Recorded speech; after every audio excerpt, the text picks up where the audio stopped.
नमस्कार विद्यार्थी मित्रांनो, स्कॉलरशिप आणि बरंच काही या आपल्या यूट्यूब चॅनलमध्ये तुम्हा सर्वांचं मनापासून स्वागत। आज आपण इयत्ता 4थी साठी बदललेल्या अभ्यासक्रमानुसार चाचणी परीक्षा 1 साठी उजळणी करणार आहोत। तर पहा, माझ्याकडे आहे इथं नवीन अभ्यासक्रमाचं तुमचं मराठीचं पुस्तक बालभारती आणि याच्यामध्ये 4 भाग दिलेले आहेत। तर भाग पहिला जो आहे तो आपल्याला चाचणी क्रमांक 1 साठी असणार आहे। भाग 1 मध्ये 5 आहेत कविता आहेत, काही पाठ आहेत, तर तिरंगापर्यंत आपल्याला रिव्हिजन करायची आहे। चला तर मग व्हिडिओला सुरुवात करण्यापूर्वी चॅनलवर नवीन असाल तर चॅनलला सबस्क्राईब करा, कारण आपल्या चॅनलवर तुम्हाला मंथन स्कॉलरशिप तसंच इतर महत्त्वाचे अभ्यासाचे व्हिडिओ पाहायला मिळतील। तर पहा, पहिली कविता आहे हीच आमुची प्रार्थना, समीर सामंत यांची। तर याच्यावर काही प्रश्न नाहीये, प्रार्थना तुम्हाला फक्त तालासुरात म्हणायची आहे। यानंतर दुसरा आहे ते म्हणजे माझा पतंग, तर आजी आणि आजीचा नातू, तर यांचं कागदाच्या वस्तू बनवण्यावरून जो संवाद आहे तो इथे दिलेला आहे। संवाद तुम्ही वाचलेला असेल तर यावर कसा प्रश्न येऊ शकतो उपयोजनात्मक, की रंगीबेरंगी कागदापासून तुम्हाला कोणकोणते आकार तयार करायला आवडतील तर सांगा। तर तुम्हाला जे जे आकार तयार करता येतात त्यांची नावं तुम्ही तिथे लिहू शकता। यानंतर दुसरी कविता आहे श्रावण महिन्यात म्हणजे श्रावण महिन्यामध्ये, कवी कोण आहेत? लोकराम शेंडे। तर आता याच्यावरचे प्रश्न आपण पाहूया। कविता तुम्ही शिकलाच असाल, छान तालासुरात म्हणतही असाल। कवितेमध्ये हे जे नवीन आलेले शब्द आहेत ते इथे दिलेले आहेत, ते सुद्धा सगळ्यांनी वाचून घ्यायचे आहेत। तर पहा, आपण प्रश्नांकडे वळणार आहोत।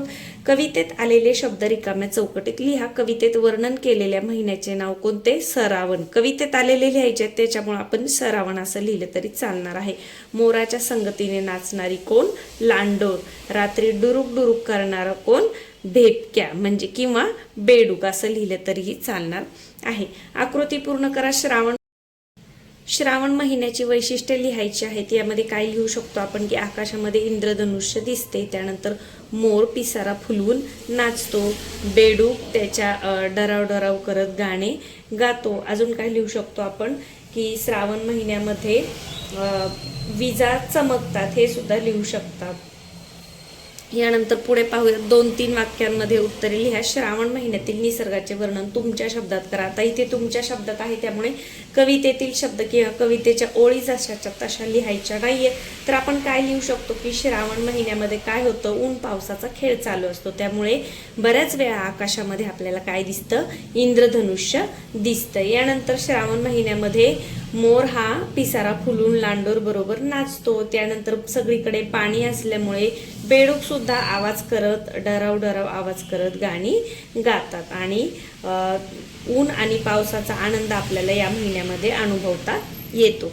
पुढे पहा, मोर आणि बेडूक पावसाचा आनंद कसे व्यक्त करतात? तर मोर पिसारा फुलून लांडोर बरोबर नाचतो आणि बेडूक डुरुक डुरुक करत रात्रीच्या वेळेला गाणी गातो किंवा आवाज काढतो। या पद्धतीने मोर आणि बेडूक पावसाचा आनंद व्यक्त करतात।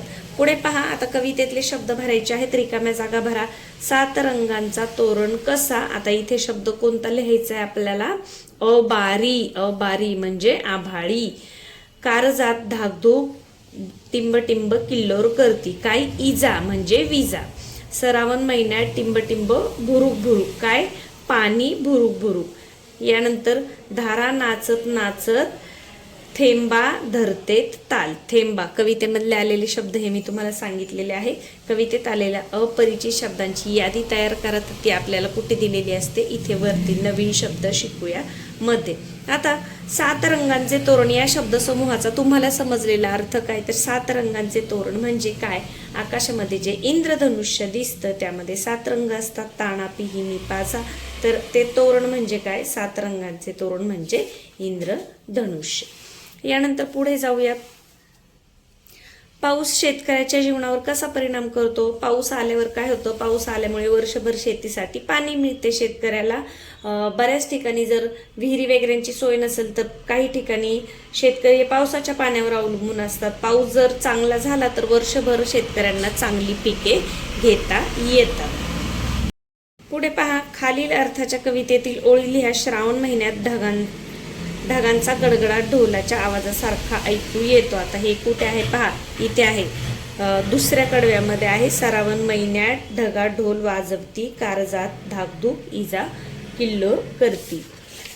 यानंतर श्रावण महिन्यात रिमझिम पाऊस पडत असतो, रात्री बेडकांचे गाणे कानावर पडते. तर पहा इथे आहे, श्रावण महिन्यात पाणी भुरुक भुरुक कानी भेपक्याचा गाणा राती डुरुक डुरुक. या ओळी तुम्ही तिथे लिहायच्या आहेत. बऱ्याच वेळा तालासुरात कविता म्हटली की विद्यार्थ्यांच्या ती लक्षात राहते. आता पुढे आहे माझा आवडता श्रावण महिना. यावर 4 ते 5 ओळीत माहिती लिहा. तर जे जे आपण कवितेमध्ये शिकलो ते तुम्ही तुमच्या शब्दात मांडायचं आहे की श्रावण महिन्यामध्ये काय असतं, पाऊस येत असतो, ऊन पावसाचा खेळ चालू असतो, मध्येच ऊन पडल्यामुळे काय होतं, आकाशामध्ये इंद्रधनुष्य दिसतं, बऱ्याच वेळा सगळीकडे हिरवळ असते, त्यानंतर पाणी वाहत असतं झऱ्यांमध्ये ओढ्यांमध्ये, त्यामुळे बेडूक असतात, बेडूक त्यांचे आवाज करून त्यांचं जणू काही गाणं म्हणत असतात, मोर पिसारा फुलून नाचत असतो आणि मला श्रावण महिना खूप आवडतो. या पद्धतीने तुम्ही माहिती लिहायची आहे.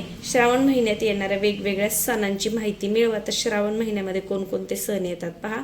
श्रावणामध्ये नागपंचमी येते, त्यानंतर आताच होऊन गेली पहा नागपंचमी येते आणि रक्षाबंधन हे सण येत असतात. पुढे आहे खेळूया शब्दांशी मधून तुम्हाला शब्दसंपत्तीची ओळख करून दिलेली आहे. तर पहा आता समानार्थी शब्द लिहा. मोर, मोराला समानार्थी शब्द आहे मयूर, पाणीला आहे जीवन, रात्रला रजनी, कानला कर्ण आहे किंवा श्रवण सुद्धा म्हणतात, ढग, ढगाला समानार्थी शब्द आहे आभाळ. यानंतर विजेला समानार्थी शब्द आहे चपला. विरुद्धार्थी शब्द लिहा. मोठा, छोटा, कमी, जास्त, जवळ, लांब. खालील शब्दांसाठी कवितेत आलेले शब्द शोधा. श्रावणला काय आले, सरावण. आभाळीला काय आले, आपण आत्ताच पाहिलं अबारी. काळजातला काय आले, कार जात. यानंतर थाटातला काय आले, ठा टा त असा शब्द आलेला आहे, म्हणजे ठ आलेला आहे. यानंतर पुढे पहा, खालील आकृतीतील प्राण्यांची कीटकांची नावे पूर्ण करा. तर पहा कोणत्या प्राण्यांची नावे आहेत किंवा कीटक सुद्धा, डा स. यानंतर बेडूक, नाक, तोडा आणि काय, गोगल गाय, गोगल गाय. यानंतर पुढे तुम्हाला कोड दिलेला आहे. ओळखा पाहू. कधी हिरवा, कधी राखाडी, कधी पाणी, कधी माती, डराव डराव करतो. आता इथेच आपल्याला कळतंय कोण डराव डराव करतो, बेडूक. मी आहे राष्ट्रीय पक्षी, इथे सुद्धा लगेच कळते कोण आहे, मोर. यानंतर पुढे आपल्याला ऋतूंची नावं दिलेली आहे पहा. 6 ऋतू आहेत आपल्या भारतामध्ये. 6 ऋतू मानले जातात, वसंत, ग्रीष्म, वर्षा, शरद, हेमंत आणि शिशिर, आणि त्यांची माहिती सुद्धा इथे दिलेली आहे. पुढे आहे तो तिसरा पाठ आहे तो म्हणजे कौतुकाची थाप. तर तुम्ही वाचलाच असेल की वासराला कशी मुलं सोडवतात, ते शेड पडणार होतं वादळाने त्याच्यापासून, तर त्याच्यावरचे प्रश्न आपण पाहूयात. सोसाट्याचा वारा सुटल्यावर काय घडले पहा. सोसाट्याचा वारा सुटल्यामुळे आभाळात काळे काळे ढग जमू लागले, वादळी वाऱ्यामुळे पाला पाचोळा वर उडू लागला, ढगांचा गडगडाट होऊ लागला, झाडांच्या फांद्या जोरजोरात हलू लागल्या, काही फांद्या तुटून खाली पडल्या, छोट्या छोट्या खोपट्यांचे काही पत्रे वाऱ्यावर उंच उडाले. याच्यातली एक एक जे आहे ते तुम्ही इथं वाक्य लिहायचं आहे. पुढे बघा, खालील घटनांचा योग्य क्रम लावा. आता काय, मुख्याध्यापकांची मुलांचे कौतुक. सगळ्यात सुरुवातीला कोणतंही काय येईल की वासरू भुकेमुळे केविलवाने हंबारत होते, त्यानंतर सोसाट्याचा वारा सुटला, मग मुलांनी दावे सोडून वासराला बाहेर आणले, संपूर्ण छप्पर जमिनीवर कोसळले आणि शेवटी मुख्याध्यापकांनी मुलांचे कौतुक केले. यानंतर पुढे पहा, विचार करा आणि सांगायचे. पावसाळ्यामध्ये निसर्गात कोणकोणते बदल होतात ते सांगायचे. तुम्ही केलेल्या चांगल्या कामांची माहिती मित्रमैत्रिणींना सांगायची. एखाद्या कामाबद्दल तुम्हाला जर शाबासकी मिळाली असेल तर त्यावेळेला तुम्हाला काय वाटले हे तुम्हाला सांगायचं आहे. यानंतर खाली दिलेल्या मुद्द्यांच्या आधारे माहिती लिहायची आहे. तुमचा आवडता प्राणी, मग तो प्राणी कोणता, तुम्ही त्याला काय नाव ठेवलेलं आहे, तो कसा दिसतो, त्याचे काय चांगले गुण आहेत आणि तो प्राणी आपल्याला का आवडतो. तर बऱ्याच वेळा मुलं काय लिहितात, मांजराविषयी लिहितील किंवा कुत्र्याविषयी लिहितील. या पद्धतीने तुम्ही लिहू शकता किंवा पोपट सुद्धा लिहू शकता. बऱ्याच जणांकडे पोपट सुद्धा असतो. पुढे पहा, विरुद्धार्थी शब्द लिहा. सोपे, अवघड, आधी, नंतर, दिवस, रात्र, अंधार, उजेड. खालील वाक्यातील अधोरेखित शब्दांचे लिंग बदलून ते वाक्य पुन्हा लिहा. आई घरी आली. आता लिंग बदलायचे म्हणजे काय, मग बाबा घरी आले. चिमणी घरट्यात राहते, चिमणा घरट्यात राहतो. बोका दूध पितो, मांजर दूध पिते. म्हणजे इथले नाम बदललं की काय होणार आहे, क्रियापद सुद्धा बदलणार आहे. खालील वाक्यातील नाम ओळखा. वासरू अधिक उठावदार दिसायचे. काय आहे नाम, वासरू. छपराचे पाचट पाडायला सुरुवात झाली होती. पाचट हे काय आहे? नाव आहे. रवी, विनय, अनिल, अमित यांनी वासराचा जीव वाचवला. रवी, विनय, अनिल, अमित हे काय आहेत? नाव आहेत. वासरू सुद्धा काय आहे? नाम आहे. पुढे पहा, खालील वाक्प्रचारांचा अर्थ सांगून वाक्यात उपयोग करायचा आहे. हंबरडा फोडणे म्हणजे काय? मोठ्याने रडणे. तर याचं वाक्य काय लिहू शकता की यात्रेत छोटा मुलगा हरवल्यामुळे आईने हंबरडा फोडला. कौतुकाची थाप देणे म्हणजे शाबासकी देणे. मी माझ्या मित्राला मदत केल्यामुळे शिक्षकांनी कौतुकाची थाप दिली. आटोकाट प्रयत्न करणे, खूप प्रयत्न करणे. वासराला सोडवण्यासाठी मुलांनी आटोकाट प्रयत्न केले. लक्ष वेधणे, लक्ष खेचून घेणे. रंगबिरंगी फुलपाखरे सगळ्यांचेच लक्ष वेधत होती. पुढे आहे पहा, खालील शब्दांचे अर्थ शोधा आणि वाक्य तयार करा. छप्पर म्हणजे काय? छत. आमच्या घराचे छत किंवा आमच्या घराचे छप्पर कौलारू आहे. खोपटा म्हणजे काय? छोटी झोपडी. शेतकरी शेतामध्ये सावलीसाठी खोपटा तयार करतात. वादळ म्हणजे काय? वादळच. पावसाच्या अगोदर आकाशामध्ये वादळ दिसते किंवा वादळ येते. वार्ता म्हणजे काय? बातमी. माझा पहिला नंबर आल्याची वार्ता माझ्या आधी आमच्या घरी पोहोचली. यानंतर प्राण म्हणजे काय? जीव. मुलांनी वासराचे प्राण वाचवले किंवा कबुतराने मुंगीचे प्राण वाचवले. गोष्टीतलं वाक्य सुद्धा आपण लिहू शकतो. यानंतर शब्द डोंगर तयार करायचे. वासरू, मग माझे वासरू, माझे गोंडस वासरू, माझे पांढरे गोंडस वासरू, माझे छान पांढरे गोंडस वासरू. या पद्धतीने घर आणि वासरूवर तुम्हाला शब्द डोंगर बनवायचा आहे. पुढे पहा, कानात वारे भरले की बेफाम धावते. आई दूर गेली की हंबारू लागते. कोण? वासरू. लांब माझी मान, उंच माझे अंग, झाडाची पाने खाण्यात मी असतो दंग. आता लांब मान कोणाची असते सांगा? जिराफाची असते. तर इथे जिराफ लिहायचं आहे. खालील वाक्य वाचा आणि समजून घ्यायचं. इथे तुम्हाला काय केलेले आहे? नामाविषयी विशेष माहिती सांगणारे म्हणजे विशेषणांची ओळख करून दिलेली आहे. रस्त्याच्या कडेला हिरवीगार झाडे आहेत. माझ्या शाळेत खूप विद्यार्थी आहेत. सायली हुशार मुलगी आहे. मी आज निळा सदरा घेतला आणि तिला अर्धा लाडू दिला. तर ही सगळी काय आहे? विशेषणे आहेत. म्हणजे शब्दांविषयी किंवा नामाविषयी ते विशेष माहिती सांगत असतात. आता झाडे, पण कशी झाडे? हिरवीगार झाडे. मुलगी, कशी मुलगी? हुशार मुलगी. विद्यार्थी, किती? खूप विद्यार्थी. सदरा, कसा? निळा. लाडू, किती? अर्धा. म्हणजे किती, कसा, कसे हे शब्द विचारले की जे उत्तर आपल्याला जो शब्द उत्तर मिळतं तो काय असतो? विशेषण असतो. म्हणजेच नामाबद्दल विशेष माहिती सांगणाऱ्या शब्दांना काय म्हणतात? विशेषण असं म्हणतात. खाली निमंत्रण पत्रिका आहे आणि त्याच्यावरती जे काही प्रश्न आहेत ते तुम्हाला वाचून सोडवायचे आहेत. निमंत्रण पत्रिका कोणत्या कार्यक्रमाची आहे? तर कोणत्या कार्यक्रमाची आहे पहा? शिक्षक दिन या कार्यक्रमाची आहे. शिक्षक दिनाची. यानंतर कार्यक्रमाचे स्थळ कोणते आहे? कार्यक्रमाचे स्थळ कोणते आहे पहा? जिल्हा परिषद प्राथमिक शाळा वडगाव. यानंतर कोणत्या दिवशी कार्यक्रम आयोजित केलेला आहे पहा? कार्यक्रम कोणत्या दिवशी आयोजित केलेला आहे? दिनांक 5 सप्टेंबर. यानंतर शिक्षक दिन कार्यक्रमासाठी प्रमुख पाहुणे म्हणून कोण येणार आहेत? तर प्रमुख पाहुणे इथे दिले पहा, माननीय सदानंद तांबे. कोण आहेत? नामवंत लेखक आणि शिक्षण तज्ज्ञ. या कार्यक्रमाचे निमंत्रक कोण आहेत? तर निमंत्रक कोण आहेत? मुख्याध्यापक, जिल्हा परिषद प्राथमिक शाळा वडगाव. या पद्धतीने बातमी किंवा जाहिरात असेल तर ते वाचून तुम्हाला त्याच्या खालची उत्तरं लिहायची आहेत. पुढे आहे पाठ क्रमांक 4, आभाळातील फरकांड्या. तर लेखक लहानपणी कशी चित्र काढायचं त्याविषयी हा पाठ आहे. पाठ तुम्हीच वाचलाच असेल. पाठात नवीन आलेले शब्द इथे दिलेला आहे. फरकांड्या म्हणजे काय? रंगाच्या वाकड्या तिकड्या रेषा, शिंतोडा, लहान थेंब. कुंचला म्हणजे चित्र बनवण्याचं ब्रश सारखं एक जे साधन असायचं, पूर्वी ब्रश नसायचे त्याला कुंचला म्हणायचे. खपटे म्हणजे लाकडी फळीचा तुकडा, गर्द गडद अंगवळ निपडणे, सवय होणे. कोण आहेत लेखक? महावीर जोंधळे. यानंतर प्रश्नांकडे वळूया आपण. रिकाम्या जागी योग्य शब्द भरा. लेखकाचे चित्रकलेचे साहित्य कोणकोणते होते पहा? चित्रकलेचे साहित्य पहा कोणतं होतं साहित्य? रंगाची पेटी, त्यानंतर काळी पेन्सिल, पाण्याची वाटी आणि हाताखाली धरायला खपटे म्हणजे ज्या पद्धतीने आपल्याकडे पॅड होतं त्या पद्धतीचा, आणि कागदाचा तुकडा हे लेखकाचं साहित्य होतं. पुढे लेखक कोणाची वेडीवाकडी चित्रे काढत असत? एका वाक्यामध्ये उत्तर लिहायचे. पहा तर लेखक कोणाची वेडीवाकडी चित्रे काढत असत? इथे उत्तर आहे पहा, ज्यांचा ज्यांचा राग यायचा त्यांची वेडी वाकडी चित्र लेखक काढत असत. लेखकाला ज्यांचा ज्यांचा राग यायचा त्यांची चित्र काढत असे. लेखकाचे रविवारचे मित्र कोण होते? इथे पहा आहे उत्तर, रंग, पेन्सिल, रबर, कागद हे लेखकाचे रविवारचे मित्र होते. कोण? रंग, पेन्सिल, रबर आणि कागद. म्हणजे काय करायचे? लेखक रविवारची सुद्धा चित्र काढायचे. 3-4 वाक्यांमध्ये उत्तरे लिहा. शाळेला सुट्टी असली की लेखक काय करायचे? शाळेला सुट्टी असली की लेखक काय करायचे? घराच्या अंगणामध्ये चटई टाकून बसायचे आहे, ब्रश, रंग घ्यायचे आणि वेगवेगळी चित्र लेखक काढत बसायचे.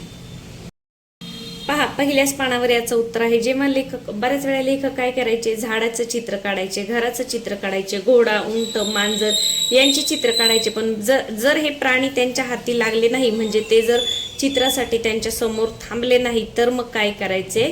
चंद्र किंवा सूर्याला झाडा आडून येताना त्यांचे चित्र काढायचे. म्हणजे जेव्हा घोडा, उंट, मांजर यासारखे प्राणी लेखकाच्या हाती लागायचे नाहीत किंवा त्यांचे चित्र लेखकाला काढता यायचे नाही, तेव्हा लेखक चंद्र आणि सूर्याचं चित्र काढायचे.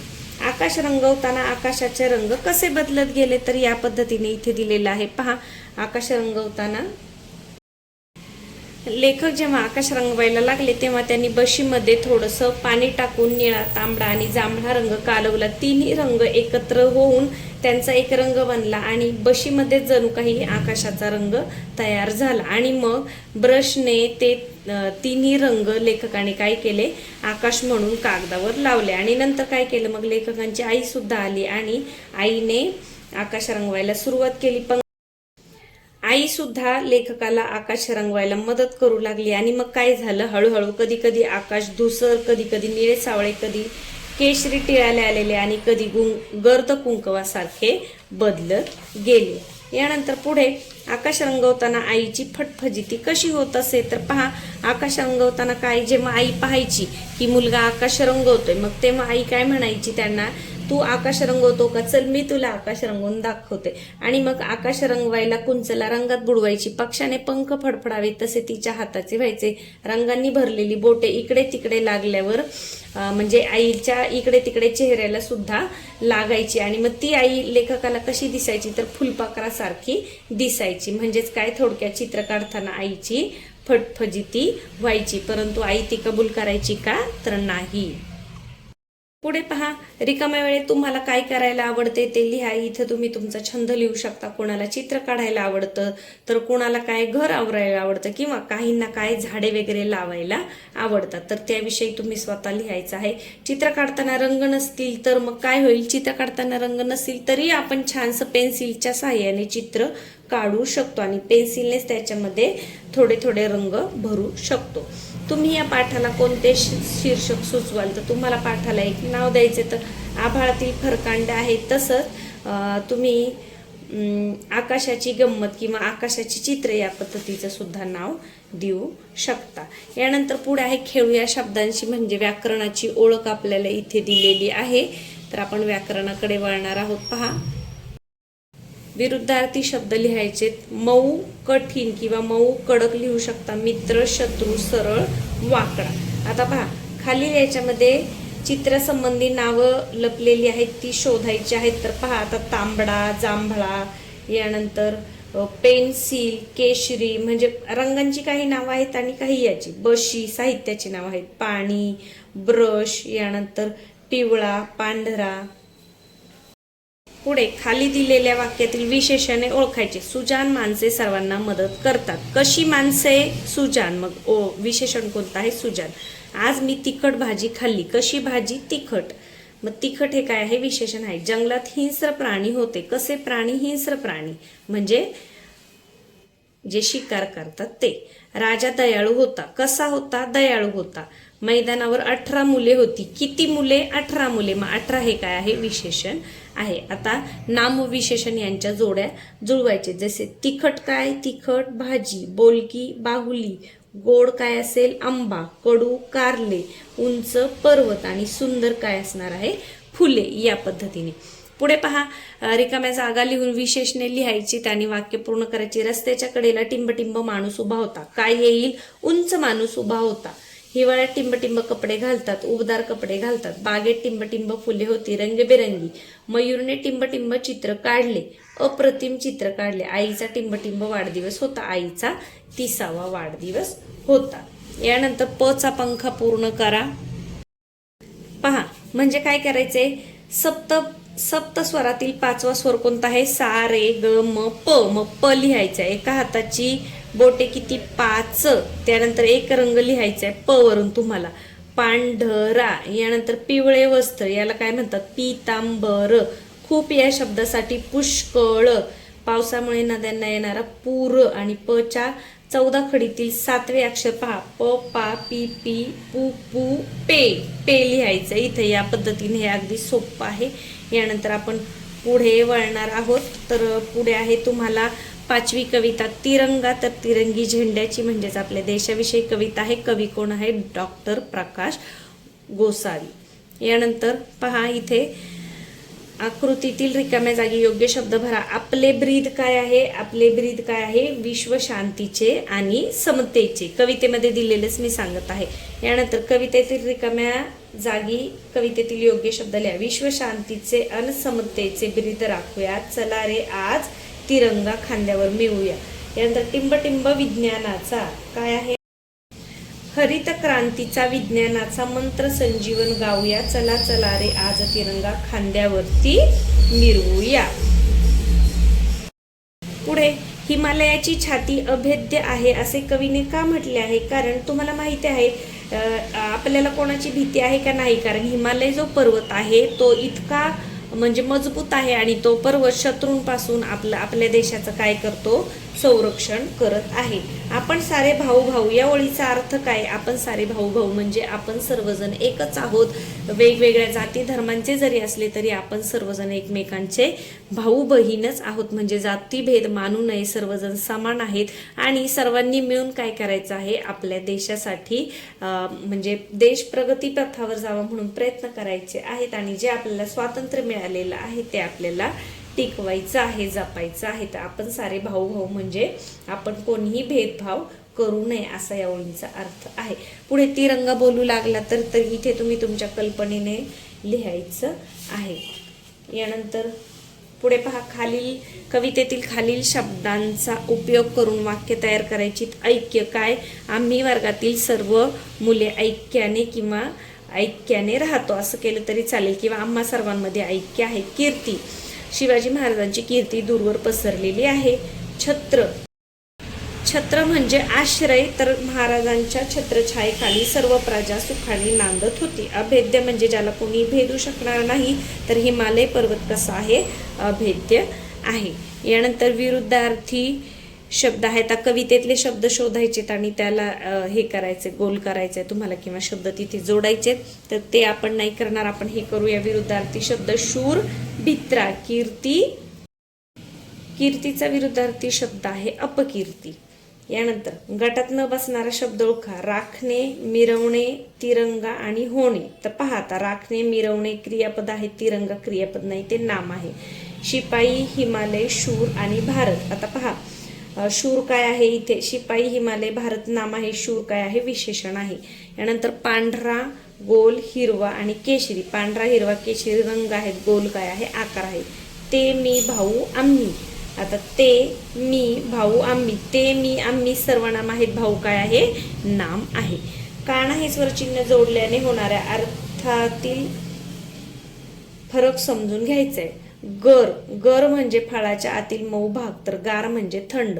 आता कप म्हणजे काय, चहाचा कप, आणि काप म्हणजे काय, कापणे. पर म्हणजे काय, पंख, आणि पार म्हणजे काय, पलीकडे असा सुद्धा अर्थ होतो. वस्तू म्हणजे एखादी वस्तू, आणि वास्तू म्हणजे घर किंवा एखादी घर किंवा या पद्धतीने त्याला वास्तू म्हणतात. यानंतर घर म्हणजे आपलं घर, आणि घार म्हणजे काय, आकाशात उडणारा पक्षी.